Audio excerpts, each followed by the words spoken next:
Hello everyone, this is Stephen Balch, your instructor for Introduction to Microeconomics at Ozarka College. Today what I'm going to do is give you just a little bit of feedback on the activities that we've submitted so far this semester, specifically chapters 1 and 2 activities that were due by last night. And then I'm going to tell you what we've got coming up due next week for chapters 3 and 4. Alright, first thing is, before I give you feedback on chapters 1 and 2 activities, I do want to mention again that the Introduce Yourself discussion that we did last week, I thought that went very well. I really enjoyed meeting everyone and learning a little bit about each one of you. And so thank you for the time and effort that you put into that. I really appreciate it. And that brings us to the chapters 1 and 2 activities that, like I said, I did finish grading this morning. If you haven't had a chance to go in and look at your grades for those activities, go ahead and do that as soon as you can and let me know if you have any questions. Most of you did well on the assignment and the discussion. And let me talk just a little bit about that. On the assignment, like I said, most of you did well. There was a few of you who it looked like you ran out of time. You waited too late to get started on the activities, and you didn't have time to answer all the questions thoroughly or answer some of the questions at all. So thing I would say about that is just for future sets of activities, always get started early enough that you give yourself plenty of time to get everything completed and submitted by the due date. You'll definitely be a lot more successful in the class if you do that. You kind of plan things ahead and make sure you're getting things submitted and completed by the due date. All right. So, like I said, most of you did well on the assignment, so keep up the good work. There are also a few of you who told me that you're still having problems getting your textbook, either because of financial aid or problems with the bookstore or whatever it is. Just those of you that haven't turned in the first assignment for chapters 1 and 2, when you do get your textbook and you're ready to work on the activities, let me know, and I will open up those for you so that you can work on those and get those submitted. Okay? Just keep in mind, though, that the more time that we spend on chapters 1 and 2 activities, getting those submitted, the less time you're going to have to get chapters 3 and 4 submitted, because they're going to be due next week. We're not going to be able to, constantly change the due date. So, those of you that are still working on chapters 1 and 2 because of those problems that I mentioned, just make sure you get those submitted as soon as possible so that you still have some time to work on the next set of activities. Okay? All right, so that's the assignment. On the discussion, the chapters 1 and 2 discussion that we had last weekend, this week, that dealt with the use of vending machines in Japan. I thought that went very well. Most of you had some really good examples. You had some really good ideas on how to solve the labor shortage problem.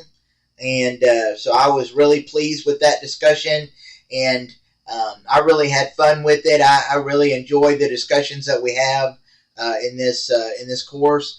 And I think you'll find them, the rest of the discussions that we'll have this semester, kind of fun and kind of just interesting to read about. And it's a good way, the discussions that we have in the class are a good way to take the concepts that we're learning about, the economic concepts that we're learning about in the course, and apply them to real-world situations. Okay? All right. So, like I said, I thought everybody did really well on the discussion. On the objective test, most of you did well on that, but most of you only took the test one time, just remember you can take those chapter tests as many times as you want to up until the due date. And your highest grade is automatically recorded. So, if you take the test 3 times, whatever your highest attempt, grade on the highest attempt was, that will be what's recorded. Don't worry about, taking it over and over if you need to. As long as you get it done by the due date, that's fine. And the more time and effort that you put into those chapter tests, the better off you're going to be when it comes time to study for the midterm and final exams, because I will open up those previously taken chapter tests later on in the semester to help you prepare for the midterm and final exams. So just kind of keep that in mind. Let me know if you have questions about that. All right, and let's see. That brings us to what we've got coming up for our next set of activities next week. So if we go to the activities page in my Ozarka, right now we're on the middle part of week 2 of the semester. We just had the chapters 1 and 2 activities due last night. And now you'll notice under week 3, which is next week, we've got the chapters 3 and 4 activities due Thursday of next week, which is September 5th. Okay? So just like on chapters 1 and 2, you have an assignment, you have a test, and a discussion. All right? So start working on those activities as soon as possible. Let me know if you have questions. Remember all the resources that you have available on the assignment page. When you go to the assignment page, remember at the bottom here you have, under additional resources, you have the PowerPoint slides that can help you to kind of learn the concepts from the chapters. And then you also have the related videos that do a really good job of explaining the most important concepts from the chapters. Okay? So make use of all the resources that you have available to you. All right? Now, chapter 3 is going to deal with economic decision makers. And there are basically 4 groups of economic decision makers that we talk about when we talk about economics. There are households, firms, government, and then the rest of the world. Okay? So there are 4 groups of decision makers, and they all play different roles in different markets within the economic system. Okay? And you'll learn about something called the circular flow model in chapter 3, which is basically just the flow of resources and payments for resources among those 4 groups in our economic system. Okay, so that's chapter 3, and then chapter 4 is the first chapter that covers the 2 most important laws in economics, which are the law of demand and the law of supply. Those laws basically dictate a lot of the things that we'll talk about later on in the semester. All right, and of course, the demand and supply basically stems from the basic scarcity problem that we talked about in chapters 1 and 2.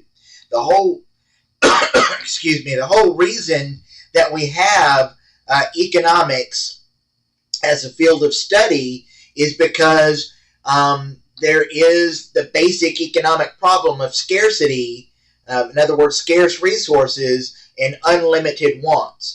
And because of that difference between the 2, there is an economic problem that's created, and the way that it's solved is through creating prices for goods and services and for resources. And that's done by, prices are basically determined by demand and supply.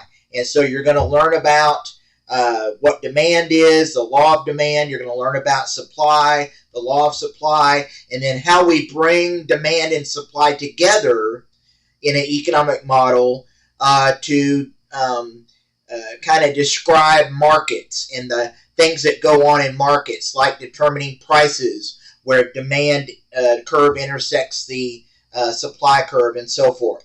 Okay, so there's a lot of good information in chapters 3 and 4 that will lay the groundwork for a lot of the things that we'll talk about later in the semester, like utility and things like that. Just make sure that you really take your time to learn, use your resources that are available, and really take your time to learn the information in chapters 3 and 4. As you're working on those activities, if you run into any, if you have questions or you run into any problems, just let me know and I'll be glad to help you. Okay? And like I said, the best thing to do is just get started early enough to give yourself plenty of time. Don't wait until the last couple of hours before the work is due, because you're probably not going to learn much by doing that, and you're probably not going to get all the points for the activities because you're going to miss some things. Okay? And most of you have been doing really good with that so far as getting started early. So just keep up the good work, and everybody have a good weekend. And of course, it's Labor Day weekend, so it's a long weekend for most of us. Of course, college football season starts this week and this weekend, so I'm looking forward to that. I know some of you in the class are looking forward to that as well. I'm really looking forward to watching the Razorbacks play their first game tomorrow night. Hopefully, this season will end up better than some of the previous seasons that we've had lately. But other than that, I don't have anything else for you. So again, enjoy your weekend, and I will talk to you again next week. Thank you.